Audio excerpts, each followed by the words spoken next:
வரக்கூடிய பிரச்சனைகளை முன்னாடியே தெரிஞ்சு நம்ம அதை சரி பண்ணிக்கிட்டோம்னா நல்லது அப்படிங்கிறத திருவள்ளுவர் சொல்லியிருக்கார். அப்படி இல்லைன்னா ஒரு நெருப்புல போய் சுடுற மாதிரி ஆயிரும் நம்ம லைஃப் அப்படிங்கிறது தான் அவர் முன்னாடியே சொல்றாரு.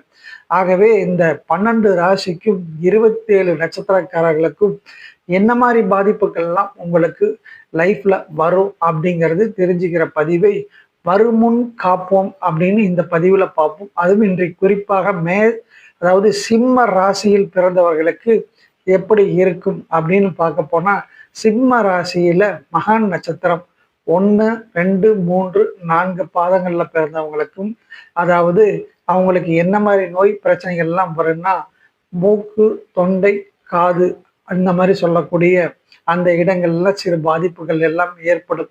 அதே மாதிரி இவங்களுக்கு கணையம் சம்பந்தப்பட்ட பிரச்சனைகள், பித்தப்பை சம்பந்தப்பட்ட பிரச்சனைகள், கல் சம்பந்தப்பட்ட பிரச்சனைகள் இந்த மாதிரிலாம் இவங்களுக்கு வரும். கிட்னியில ஸ்டோன் இந்த மாதிரி இதெல்லாம் உங்களுக்கு வர்றதுக்கு வாய்ப்பு இருக்கு. ஆகவே இவங்க கொஞ்சம் ஜாக்கிரதையாக இருந்து இதை முன்கூட்டியே அறிந்து சரி செய்து கொள்ளவும். அதே மாதிரி உங்களுக்கு பூர நட்சத்திரத்துல பிறந்தவங்களுக்கு எப்படி இருக்குன்னா, இதய நோய், அதாவது மார்பு நோயின்னு சொல்லக்கூடிய நோய்கள், அதே மாதிரி மூளையிலை பாதிப்பு, அதாவது இரத்த அடைப்பு அல்லது இரத்த நாளங்களில் பிரச்சனைகள் இந்த மாதிரிலாம் ஏற்படக்கூடிய ஒரு வாய்ப்பு இந்த நட்சத்திரக்காரர்களுக்கு உண்டு.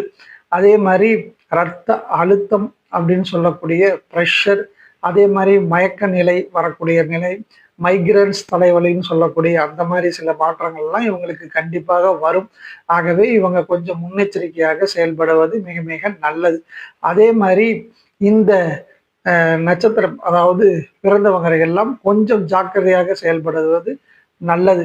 அதே மாதிரி உங்களுக்கு பார்த்தீங்கன்னா, உத்திர நட்சத்திரம் 1ஆம் பாதத்தில் பிறந்தவர்களுக்கு எந்த மாதிரி பிரச்சனைகள் எல்லாம் வரும்னா, ஒற்றை தலைவலி அப்படின்னு சொல்லக்கூடிய தலைவலி, கழுத்து வலி, அதாவது கால் பகுதிகளில் அவங்களுக்கு கட்டி, வீக்கம் இந்த மாதிரி பிரச்சனைகள்லாம் ஏற்படும்.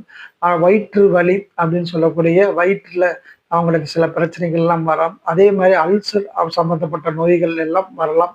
ஆகவே இந்த மாதிரி இருக்கிறதுல கொஞ்சம் நீங்க ஜாக்கிரதையா முன்னெச்சரிக்கையா நடவடிக்கை எடுத்து உங்களை தற்காத்து கொள்ளலாம். இந்த சிம்ம ராசிக்காரங்க எல்லாத்துக்குமே இவங்க வழிபட வேண்டிய ஆலயம் என்று சொன்னால், இவர்களுக்கு அதாவது ஸ்ரீரங்கம் சென்று தன்வந்திரி பகவானை வழிபடலாம். அப்படி வழிபடுவதனால் உங்களுக்கு கண்டிப்பாக இந்த நோய் பாதிப்பிலிருந்து கண்டிப்பாக உங்களுக்கு விடுதலை கிடைக்கும். ஆகவே உங்களுக்கு நோயற்ற வாழ்வு, குறையற்ற